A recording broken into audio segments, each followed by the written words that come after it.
Buenos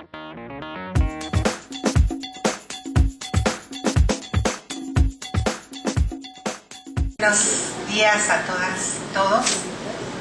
Es para mí un enorme gusto y un gran honor estar aquí en la Alma Mater.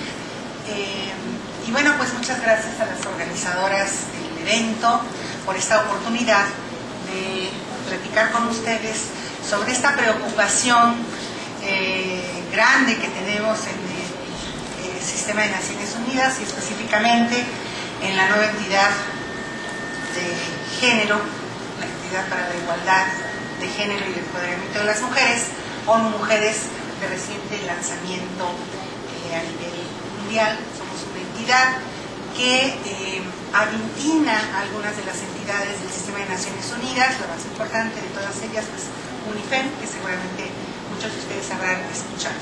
Pues estamos estrenando esta nueva entidad presidida por la expresidenta de Chile, la doctora Michelle Bachelet, que encabeza esta organización. Bueno, me han pedido hacer una presentación del panorama que hay a nivel nacional de los feminicidios en México. Y yo quisiera empezar señalando que la presentación va muy enfocada a ver qué ocurre con el fenómeno, basada la presentación en datos duros. Creo que esto es importante porque, como ustedes bien saben, recientemente hemos visto de manera creciente un debate sobre las cifras. Y aquí importan las cifras por el contenido, no solamente de lo que implica caracterizar un fenómeno, sino también porque, en este caso particular, reviste una visión de cómo consideramos este fenómeno y también porque el dato tiene una presencia simbólica en el imaginario social. Bueno, en ese tenor yo voy a empezar diciendo que para nosotras en ONU Mujeres es muy importante tener como punto de referencia la Convención para erradicar la discriminación contra las mujeres, que es la CEDAW, la Convención para la Eliminación de todas las formas de discriminación contra las mujeres, CEDAW por sus siglas en inglés. Y yo quiero empezar diciendo que la CEDAW contiene un programa amplio y práctico para lograr la igualdad de género. Es nuestra carta de navegación en materia de derechos humanos de las mujeres. Y quisiera resaltar muy rápidamente que esta convención tiene un concepto de igualdad sustantiva que se enfoca en los resultados de las leyes y las políticas públicas. Es decir, si realmente estamos alcanzando los objetivos de igualdad de género que nos hemos propuesto en términos reales, lo que denominamos igualdad sustantiva. Y la igualdad sustantiva, pues, significa que los estados son responsables del impacto de las leyes, y en ese sentido es que podemos decir que este paraguas de derechos humanos de las mujeres ha sido muy importante para caracterizar el problema al cual nos vamos a referir hoy. La primera cuestión quizá que habría que resaltar es que la ley de acceso de las mujeres a una vida libre de violencia es una ley que está armonizada con la CEDAW, con esta convención. Y esto es importante destacarlo porque esta es una ley pionera, es una ley de avanzada en América Latina, y yo diría que en el mundo, porque contiene precisamente un reconocimiento a todas las formas de violencia, a los distintos tipos, a los ámbitos donde ocurre y habla también de las características inmóviles que tiene el victimario, digamos, el que ejerce la acción violenta contra las mujeres. Y en el caso del feminicidio, todos estos factores concurren de manera compleja. Y esto es importante decirlo porque es parte de lo que está en la ley. Entonces, algo que es muy importante también señalar, a manera de recapitulación, es que la ley define la violencia feminicida como una forma extrema de violencia de género contra las mujeres, que es producto de la violación de los derechos humanos en los ámbitos público y privado, y está conformada por un conjunto, y quiero subrayar esto, un conjunto de conductas misóginas que pueden conllevar impunidad social y del Estado, y puede culminar en el homicidio de las mujeres y otras formas de muerte violenta. Y esto, aunque se dice de pasada en esta definición de violencia feminicida, pues para el estudio del fenómeno es de lo más relevante. Yo no voy a tener tiempo aquí de volver a este tema, porque tenemos un tiempo dedicado a la sesión, pero en la investigación que estamos llevando a cabo con la Comisión de Feminicidios, con mujeres, con la Comisión de Feminicidios de la Cámara de Diputados y con el Instituto Nacional de las Mujeres, estamos viendo cómo ha evolucionado el homicidio, pero también cómo han evolucionado todas las muertes violentas de mujeres, las agresiones. Estamos revisando accidentes, estamos revisando suicidios y estamos revisando la relación que hay a nivel de los estados con estos fenómenos. No voy a volver a eso, pero es evidente que en sus pensamientos seguramente están los casos, que algunos de ellos son emblemáticos, conocidos en el país, en donde se alega si se trató o no de un asesinato de una mujer, cuando en las procuradurías, desde que se integran las averiguaciones, se les ha considerado como suicidios. Muchos casos ni siquiera llegan a las procuradurías para hacer una denuncia de un posible homicidio de mujeres, aun cuando hay algunos indicios de que esto pudo haber ocurrido de esta manera. Entonces, bueno, el concepto de feminicidio es un concepto que no me voy a detener mucho en eso, pero que está acuñado por Diane Roussel y Radford, y también ha sido retomado por otras autoras, la mayoría mujeres. Ahí está la lámina. No me voy a detener mucho en esto, porque lo único que quiero mostrar es que hay todo un desarrollo conceptual y teórico sobre el problema. Es algo que se ha estado trabajando, tiene distintos componentes que se integran, pero el común denominador es la distinción de este tipo de fenómeno respecto al homicidio que se comete contra los varones en términos de agresiones, porque este contiene el elemento discriminatorio que señala la CEDAW. En materia de derechos humanos tenemos un parteaguas cuando se señala que la violencia contra las mujeres es un acto discriminatorio por el hecho de ser mujeres. Y esta violencia extrema pues retoma esa visión de la discriminación contenida en el acto feminicida. Y en ese sentido, bueno, la Convención Interamericana de Derechos Humanos, con su sentencia El campo algodonero, retomó el tema del homicidio de mujeres por razones de género, tomándolo como un símil del feminicidio para referirse a él, aunque no lo define como tal, porque no es motivo de una sentencia, pero está esto de alguna manera reconocido. Lagarde define el feminicidio como una culminación de la violencia contra las mujeres.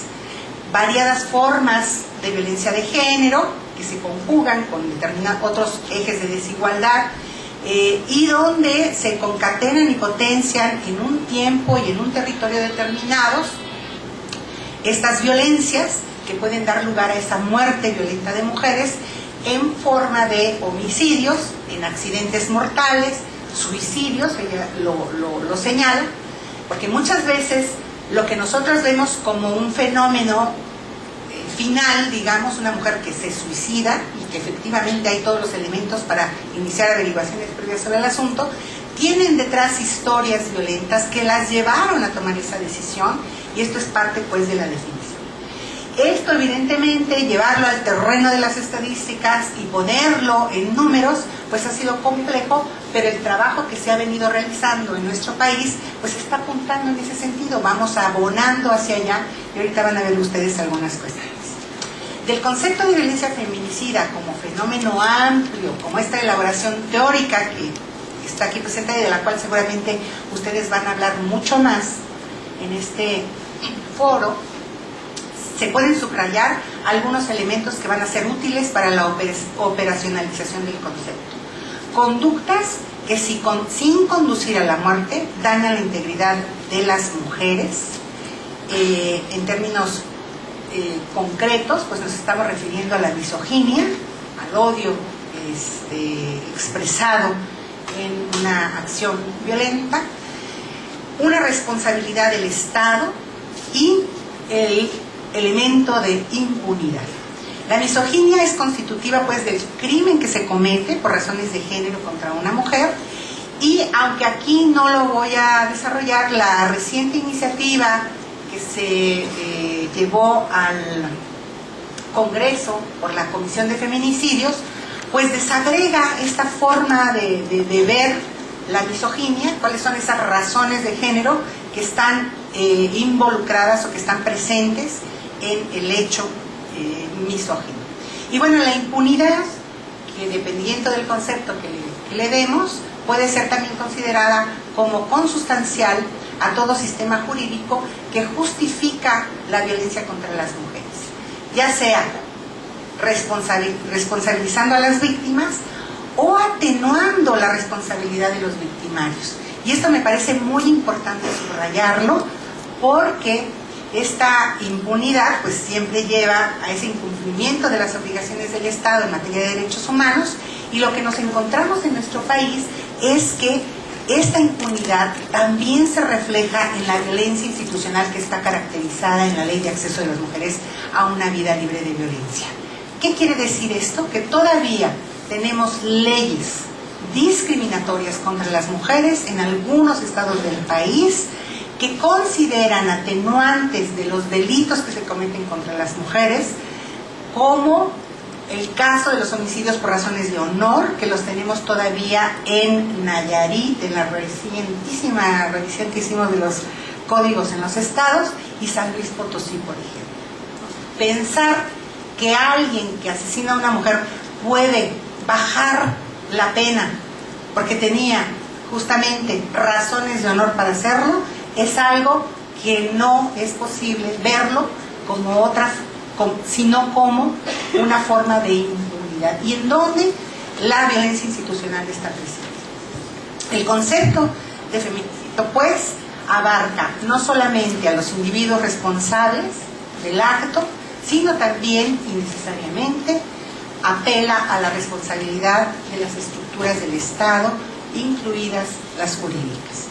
Por ello, decimos, es muy importante destacar la importancia de que exista reconocimiento e incorporación de este concepto en las legislaciones y en los códigos penales del país. Afortunadamente, lo que estamos viendo en los últimos días, y dada la alerta que se levantó en el país, de aquí van a hablar mucho sobre el tema, nosotros decimos, pues la alerta sí está funcionando, ya está funcionando. Y está funcionando porque estamos viendo que en los últimos días, semanas, se han vuelto los ojos al problema, y no solamente en términos de qué pasa con los hechos mismos de homicidios, sino con la violencia feminicida, y es algo a lo que quisiera también referirme aquí. En varios países del mundo hay algunas leyes donde se penaliza el homicidio de mujeres, feminicidio como violencia feminicida, y esto es un avance que ya está documentado por la Oficina del Alto Comisionado de Naciones Unidas para los Derechos Humanos. Y sobre todo lo que ha preocupado no es solamente que haya una tipificación del fenómeno, sino y sobre todo que se desarrollen mecanismos para prevenir el hecho y para sancionarlo. En Guatemala, por ejemplo, está caracterizado como un tipo penal, aunque no se tienen mecanismos todavía para abordarlo. Y en Chile, aunque no existe el tipo de feminicidio, sí hay en el Código Penal un señalamiento de que si la víctima del delito descrito en el inciso donde se describe el delito de homicidio, si fuese una mujer, el responsable será castigado como autor de femicidio. Así se establece en la legislación, en el Código Penal chileno. En México, el primer estado, por lo menos que nosotros identificamos, tiene ya código, en su Código Penal, en la tipificación, es el de Guerrero, que está desde diciembre pasado ya. Una de las cosas importantes que se señalan alrededor del feminicidio es que es importante ver el modus operandi, cómo se da cada tipo particular del crimen y cómo se elaboran las tipologías lo más preciso posible en las diversas modalidades que tienen los asesinatos de mujeres. Si eso lo consideramos, nos dice esta publicación de la Oficina del Alto Comisionado de los Derechos Humanos, será posible darle una resolución a los casos, identificar de manera más efectiva a los agresores y, pues, por supuesto, llegar a finalizar con la impunidad. En México, uno de los principales problemas que nos encontramos para sustentar políticas públicas y la erradicación de la violencia contra las mujeres es el tener evidencias empíricas sólidas sobre el fenómeno. Y esto de alguna manera es un dato. Yo siempre digo que esta ausencia ya es de por sí un dato. El que seamos incapaces en una sociedad de contar, de caracterizar empíricamente un fenómeno, pues da cuenta precisamente del desdén por el fenómeno mismo. Y en ese sentido, la falta de información sobre un fenómeno es ya todo un dato. ¿Y por qué decimos que hay falta de información? No es porque no tengamos datos, yo misma me estaría contradiciendo porque lo que voy a presentar a continuación son puros datos. Pero estos datos no son otra cosa más que proxies al fenómeno. Y ahorita van a ver ustedes por qué. Porque justamente no ha habido una preocupación, no solamente en México, en casi todos los países del mundo, por caracterizar este fenómeno que, aunque en México lo estamos discutiendo recientemente, pues como vemos en la historia teórica, en el desarrollo conceptual, y aquí hay mujeres que han estado trabajando mucho sobre el tema desde hace ya varios años, hasta ahora no logramos llevar esos desarrollos conceptuales, esos desarrollos teóricos al campo del estadístico, de caracterizar los fenómenos. ¿Y por qué es importante caracterizar los fenómenos desde esa perspectiva? Bueno, porque primero se necesita tener planes, programas para prevenir el fenómeno y necesitamos recursos para hacerlo. Necesitamos ver de qué tamaño es el problema y necesitamos, como ya dijimos que esto es un fenómeno complejo, necesitamos también ver la especificidad en el terreno, en el territorio, como decía Marcela Lagarde en su definición, que está en la ley. En ese sentido, es indispensable tener información sobre el fenómeno y que en nuestro país, a pesar de todo lo que van a ver ustedes, yo sigo insistiendo en que la información que tenemos sobre el fenómeno a lo largo del territorio todavía dista mucho de lo que debería ser. En la mayoría de los países estos datos que necesitamos para ya contabilizar los hechos en términos de los datos policiales y forenses son incompletos. No existen sistemas de registro como existen los sistemas de registro, por ejemplo, y hago el símil con la mortalidad materna. En el pasado hicimos un enorme esfuerzo como países para contar con precisión cuántas muertes maternas tenían los países, para tener políticas preventivas, para saber dónde actuar, dónde está el mayor peso a ese volumen de muertes que, dicho sea de paso, también están caracterizadas como violencia institucional, porque se trata en la mayoría de los casos de muertes prevenibles, evitables, que no deberían estar ocurriendo, la mayor parte de ellas. Y en ese sentido, bueno, para el caso de los feminicidios, ¿qué hacemos? Estamos como hace 30 años estábamos frente a la muerte materna. Muchos de ustedes saben que la muerte materna no se contabilizaba como tal. Una mujer podría haber fallecido por razones de parto, y en las actas se asentaba, pues murió de un paro cardíaco, como decía, no, ni siquiera cardíaco, paro del corazón, paro respiratorio. Ese tipo de problemas que vimos hace muchos años en relación a la muerte materna es lo que ahora vivimos cuando nos enfrentamos a las actas y a los certificados de defunción. Aún así, hay un material muy rico, ¿verdad?, que sí nos lleva a la aproximación del fenómeno por la vía de la estadística de mortalidad, certificados y actas de defunción, y bueno, todo lo que es la caracterización de la violencia feminicida lo estamos haciendo por la vía de las encuestas.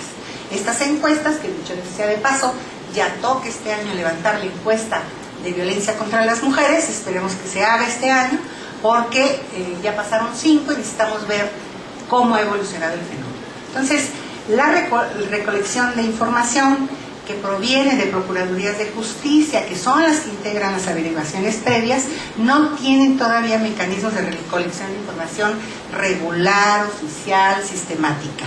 Tenemos que recurrir a los mecanismos de transparencia, a las organizaciones de la sociedad civil que han estado demandando información por esta vía, o cuando se les solicita desde el Congreso, por ejemplo, a las procuradurías de los estados, como ocurrió con la legislatura que estaba presidida por, que estaba como presidenta Marcela Lagarde, que se hizo toda esta investigación del feminicidio en 2006. Yo me voy a empezar refiriendo un poco, con las piezas de información que tenemos, a cómo vamos caracterizando el fenómeno. Como ustedes saben, en 2006 se levantó la encuesta de violencia contra las mujeres, tiene un nombre ahí medio largo, que no vamos a detenernos en eso, pero vean ustedes, por ejemplo, en el cuadro cómo Chihuahua aparece en el 7º lugar en violencia contra las mujeres. Son ejemplos. Ocupa el lugar 25 en violencia sexual y la posición 19 junto con Baja California en violencia física. El Estado de México, por otro lado, ocupa el primer lugar en violencia contra las mujeres, el segundo lugar en violencia física, igual que Oaxaca, y el segundo lugar en violencia sexual, igual que Colima. Esto en el 2005. Y esto es para que ustedes nada más se den una idea de que todas estas formas de violencia están recogidas en una encuesta, que también está más o menos armonizada a la Ley de Acceso de las Mujeres a una vida libre de violencia, que dicho sea de paso, fue promovida por esa misma comisión de feminicidios que presidía Marcela Lagarde en su momento. Al tiempo que se estaba cocinando la ley, se estaba cocinando también la encuesta, de tal manera que tenemos ese paraguas de la CEDAW ahí detrás de este instrumento estadístico. ¿Por qué traigo a colación estos tipos de violencia?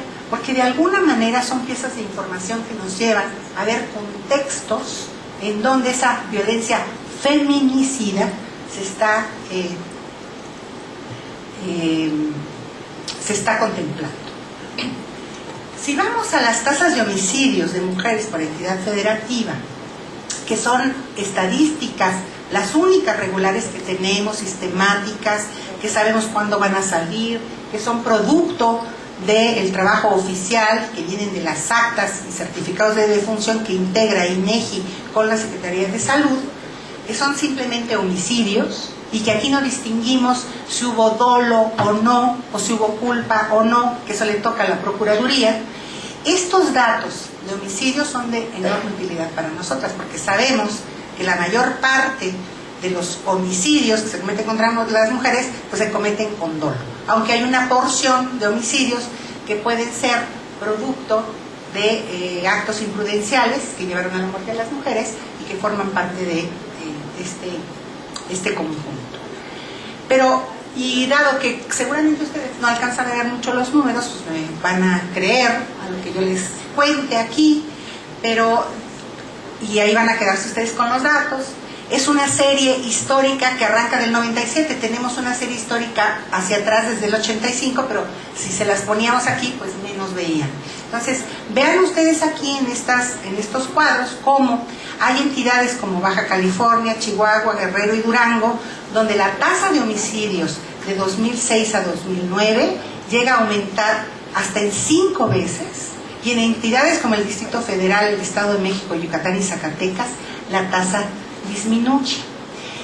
Estos datos son útiles porque tenemos que verlos también en el tiempo, y eso es muy importante, porque generalmente los argumentos de quienes estudian la violencia social dicen, bueno, pues la violencia contra los hombres es peor, hay más muertes de hombres, sí, pero lo que es importante ver es qué características tiene este fenómeno, que no tiene que mimetizarse con el homicidio en general que ocurre por violencia social, y porque es importante ver también cuáles son las tendencias de este fenómeno en particular. Las tasas de homicidio de mujeres por entidad federativa, y ahí están ordenadas, y eso creo que sí lo pueden ver muy bien, y si no lo ven muy bien, a lo mejor es que tienen que hacerse un examen de la vista. Pero vean ustedes como Chihuahua en 2009, Baja California, Guerrero, Durango, Sinaloa ocuparon los primeros sitios en tasas de mortalidad por homicidio. Chihuahua bastante alejado del resto, ¿verdad?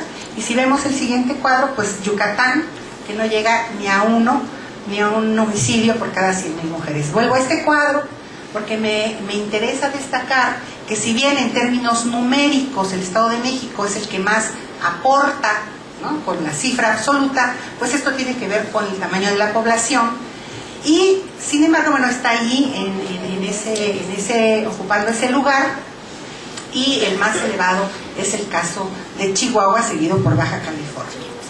Pero lo que es importante ver es cómo ha evolucionado el fenómeno, porque si nosotros nos fuésemos, y no lo puedo poner aquí, pero hasta el 85, el Estado de México era el que tenía tasas por arriba de 10 muertes por 100,000 mujeres. El que más alto venía, y tuvo un descenso muy importante. Luego, a partir del 97, y ahí pueden ustedes ver el Estado de México, que es la línea lila, si la logran ver bien, ya en niveles del 6, ¿verdad? Se mantuvo más o menos y tuvo un repunte en el 2007, que es lo que yo quiero marcar. Vean ustedes ese repunte a partir del 2007. Pero lo que es curioso es que, y cito al Estado de México porque es el que venía con tasas más elevadas en el pasado, lo que es curioso es que algunos de estos estados que ven ustedes no tenían ese nivel tan alto en el pasado. Sin embargo, observen ustedes cómo a partir del 2007 hay un repunte muy importante, y Chihuahua pues tiene un crecimiento de consideración. También lo tiene Baja California, que es el estado que estamos con la preocupación ahí. Una cosa que es muy importante decir sobre este fenómeno es que si bien en 2009 el 77% de los casos de defunciones con presunción de homicidio, decimos presunción de homicidio porque hasta que no va a la Procuraduría y hasta que no sentencia el juez uno podría decir fue un homicidio doloso, ¿no? Pero bueno, esta presunción que tenemos desde el acta y el certificado de defunción, el 77% de los casos fueron certificados por médico legista. Casi 1 de cada 5 casos, vean ustedes la gráfica, fue por otro médico, cuando el 100% de los casos deberían estar certificados por médico legista. Y si lo vemos por entidad federativa, ustedes se sorprenderían, y nos parece que este es un dato muy importante de la disposición, del reconocimiento que hay de este aparato de procuración de justicia sobre este tipo de fenómenos. Otra cosa que es importante marcar es dónde ocurre la lesión. Y vean ustedes que en el caso de los hombres, esa franja anaranjada, pues se da en la vía pública, las mujeres en menor proporción, y en casi la mitad de los casos, ¿verdad? Las muertes de mujeres se observan en viviendas particulares. Este dato es importante también porque, de alguna manera, las averiguaciones previas podrían estar más cerca, ¿verdad?, de encontrar a quién es el victimario. Es algo que ya de suyo es una primera información muy importante. Una de de las cuestiones que nos parece muy relevante señalar en relación a esto que ocurre en la vía pública es que de alguna manera debe haber alguna asociación con la violencia comunitaria que se observa en el espacio público. No tenemos datos recientes, sino para 2006, que es los que nos da la ENDIRE, y que se refieren en realidad al 2005, porque es el año previo a la encuesta. Y ahí lo que vemos, por ejemplo, vean ustedes, cómo el lugar número 1 en violencia comunitaria lo ocupó en el 2006 el Distrito Federal. Esto seguramente ha variado en los últimos años. El segundo lugar estuvo en el Estado de México, lo cual nos habla de que los espacios comunitarios de alguna manera son lugares en donde las mujeres que declaran a esta encuesta no se sienten seguras, porque esto es la percepción de la violencia de las mujeres en el ámbito de lo comunitario. Pero bueno, aquí cuando nosotros tratamos de ver qué pasa con la tasa de homicidios, que también vemos una parte importante, casi la mitad, están en el ámbito de lo público. Vean ustedes cómo en Guerrero, ¿verdad?, la violencia comunitaria se ocupó el lugar número 28, y en 2006 Guerrero estaba ocupando el primer lugar en violencia feminicida, mientras que el Estado de México estaba ocupando el lugar número 2 en violencia comunitaria y el tercer lugar en homicidios en el año 2010. ¿Qué quiere decir esto? Y así para redondear, que no podemos hacer una relación 1 a 1 entre violencia comunitaria y la comisión de homicidios, como se cometen los homicidios en el ámbito de lo público. Por eso decimos que el problema es complejo y que tiene que ver mucho con el contexto en cada entidad federativa. ¿Qué tipo de contexto es el que estamos identificando? ¿Qué tipo de sociedad se trata? ¿Qué tipo de entidad federativa es? Y hay muchas variables en juego. Si la entidad federativa es receptora o no de migración, si se trata de una entidad en donde el turismo está muy presente, si se trata de una entidad que tiene una gran captación de migrantes mujeres, en fin, hay toda una serie de variables que están ahí detrás. Yo aquí les presento un ejercicio que hicimos con el PNUD, con las mujeres y nosotras, con datos precisamente de la encuesta en 2006 y que vamos a renovar con la encuesta que seguramente se tendrá que hacer este año. Ojalá que no nos perdamos esta oportunidad, porque pues los datos están asociados a ese corte, ese momento en la encuesta de violencia que hubo a nivel nacional.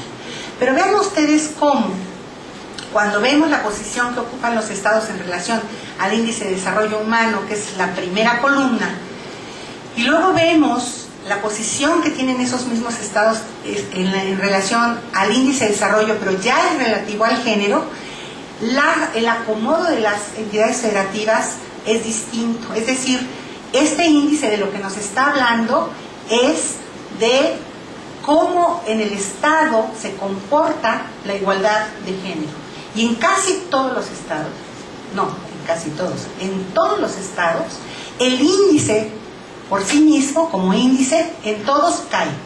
Lo cual quiere decir que en ningún estado hay igualdad. Pero el reacomodo de los estados depende, pues, de la caída relativa de cada entidad cuando desagregamos por sexo el índice de desarrollo humano. Por eso hay un reacomodo. Yo, a manera de ejemplo, pongo, mientras que el índice de desarrollo humano en 2005 para el Estado de México ocupaba el lugar 18, cuando se ve en términos de la desagregación por sexo, se reacomoda el Estado de México al lugar 17. Pero vean ustedes cómo, y el Distrito Federal se mantiene, y Guerrero también se mantiene. Pero hay entidades federativas como San Luis Potosí, que ocupaba el lugar 19, y que cuando desagregamos por sexo el indicador, se cae al lugar 20, o el caso, voy a buscar uno en donde la caída es más severa, digamos que Colima, que está en el lugar 13, no es Colima, bueno, algunos otros por ahí. Sí, hay el reacomodo, pero hay caídas que son más fuertes que otras. Pero cuando estos mismos estados los miramos desde una perspectiva de qué también se trata a las mujeres en entidad en términos de la violencia, es decir, cuando vemos ese mismo índice incorporándole la no violencia contra las mujeres, ahí ya los efectos sí son muy claros. El caso, por ejemplo, Querétaro, que mejora en términos relativos, pero hay otros que caen de manera notable, como el caso de Chihuahua, como el caso que es el más importante, el caso de Jalisco, por ejemplo, es un caso notable. Y si ustedes ven la columna de ese mismo año, la tasa de homicidios, bueno, pues hay un llamado de atención, porque también hay una suerte de relación con los homicidios. Y bueno, ahí están las posiciones que ocupan los estados en relación a la tasa de homicidios para ese año. Esto es visto desde la perspectiva de los homicidios. Pero ¿qué pasa cuando vemos las tasas de violación? No solamente las denuncias por violación en términos absolutos, sino la tasa en relación al conjunto de la población. Aquí quiero hacer un paréntesis porque las denuncias de violación todavía a estas alturas de la vida no podemos tenerlas desagregadas por sexo. Suponemos, porque así nos lo muestran muchos estudios, que la mayor parte de las denuncias, se calcula que más del 90% de denuncias son denuncias de violaciones de mujeres. Entonces todo esto que voy a presentar es un proxy. Pero vean ustedes cómo, en términos de tasas de violaciones, ese es el orden que tienen las entidades federativas. Primer lugar Quintana Roo, segundo Chihuahua, tercero Tabasco, Baja California, Morelos. Y yo estoy tomando las denuncias de violación sin considerar que hay una cifra negra, ¿verdad? Porque por un lado podría estar hablando de la calidad del servicio, de que las mujeres se atreven a denunciar más porque se sienten más confiadas, podría ser una hipótesis, o podría estar significando simplemente que hay una mayor cantidad de denuncias porque el fenómeno es más prevalente en esa entidad, lo cual nos pensamos que vamos más por esta hipótesis. Pero vean ustedes pues cómo hay entidades federativas en donde sabemos que se dan algunos otros fenómenos como el fenómeno de la trata o el fenómeno tal, que tienen bajas tasas de violación, de denuncias de violación, ¿no? Y ahí pueden ustedes ver cómo cuánto se aporta en términos numéricos, con el caso del Estado de México, con 2.990 con 2.990 denuncias de violación solo en un año. Y esto es importante porque las iniciativas que hemos visto en los últimos días que han ido a la Cámara para tipificar el feminicidio hablan también de la violación. Bueno, si por ejemplo, en el caso de la reciente iniciativa de ley que hubo antier, en la Cámara de Diputados por la Comisión de Feminicidio, si hubo una violación, en automático vamos a considerar que fue un feminicidio. Y vean ustedes las tasas de violación que tenemos registradas en los ministerios públicos. A mí me llama poderosamente la atención, vean ustedes la relación y cómo en algunas entidades federativas hay un repunte, ¿verdad? Un crecimiento, un aumento de las denuncias de violación, y en otros tenemos un descenso. Las tasas de homicidio y violación, por ejemplo, para el caso de Chihuahua, ahí se pueden ver las diferencias, es muy notable, ¿verdad? Las tasas de violación, cómo van en un aumento muy importante, y esto lo tenemos para cada entidad federativa, y en muchas de las entidades federativas encontramos este comportamiento. Pero ya por último, y para cerrar, porque ya se me acabó el tiempo, sí me gustaría decir que la información que tenemos de procuradurías respecto a estos son datos que nos proporcionó el observatorio del feminicidio, de toda esta solicitud que hizo, pero a mí me llamó poderosamente la atención de estos resultados, que tengamos entidades federativas que dan el dato de las defunciones en donde hay averiguación previa de homicidio, pero que no dan ninguna otra información relevante para caracterizar el feminicidio tal cual ahora se está pretendiendo tipificar. Tenemos que conocer, ¿verdad?, cómo se dio el contexto del fenómeno, como lo habíamos visto al principio de la presentación, y tenemos que caracterizar también al victimario para poder definir si esto se trata o no de un feminicidio. Y a mí me llama poderosamente la atención cuáles entidades federativas, ahí las pueden ustedes ver, no vamos aquí a ventanear, pero que no dan la información más que solamente pues de esto, del homicidio. Y otro tema que pongo en la mesa, aunque ya no lo voy a explicar con detalle, es que hicimos para todo el territorio nacional y en una serie histórica las comparaciones entre las cifras estas que son el proxy de estadísticas vitales que vienen del certificado y acta de defunción con lo que ocurre con el dato que dan las procuradurías. Y vean ustedes la diferencia. Noten la línea negra, que son las defunciones de acta y certificado de defunción, que van al alza en Guanajuato, y vean ustedes cómo se da esa comparación en términos de la línea azul, que son las averiguaciones previas que se inician por homicidio. Vean ustedes la distancia y vean el comportamiento también a lo largo del tiempo. Eso debería ir por lo menos en paralelo y más cercano. Vean ustedes el hueco y la distancia. Por ejemplo, en 2008 ver una caída respecto a la cifra de la línea negra, pues nos hablaría de negligencias o de que algo está pasando en los ministerios públicos. Pero llama la atención, ¿verdad?, en algunos casos de manera muy importante, porque por ejemplo en el caso del Distrito Federal, en donde vemos una caída entre 2008 y 2009 en acta y certificado de defunción, en averiguaciones previas en víctimas, porque así lo reporta la Procuraduría, hay un incremento. Entonces aquí hay cosas pues que es muy importante analizar, porque eso querría decir una de dos: o que parte de los homicidios que habían sido caracterizados por el acta y el certificado de defunción como suicidios o como accidentes, terminan entrando al dato de la Procuraduría como presuntos homicidios. Y esto, bueno, nos escandaliza un poco, pues si lo vemos, por ejemplo, para el estado de Guerrero. Vean ustedes, ahí está la línea negra, y vean ustedes dónde está la cifra de las procuradurías, y vean ustedes lo que pasa con el estado de México, ¿no? Esa tendencia que les explicaba yo, que venía muy fuerte del descenso en el Estado de México en términos de homicidio por acta de defunción, y luego el repunte importante que se da 2007-2009, vean ustedes cómo en el caso de las averiguaciones previas el nivel que tenemos no corresponde a lo que estamos viendo con el reporte de la Secretaría de Salud.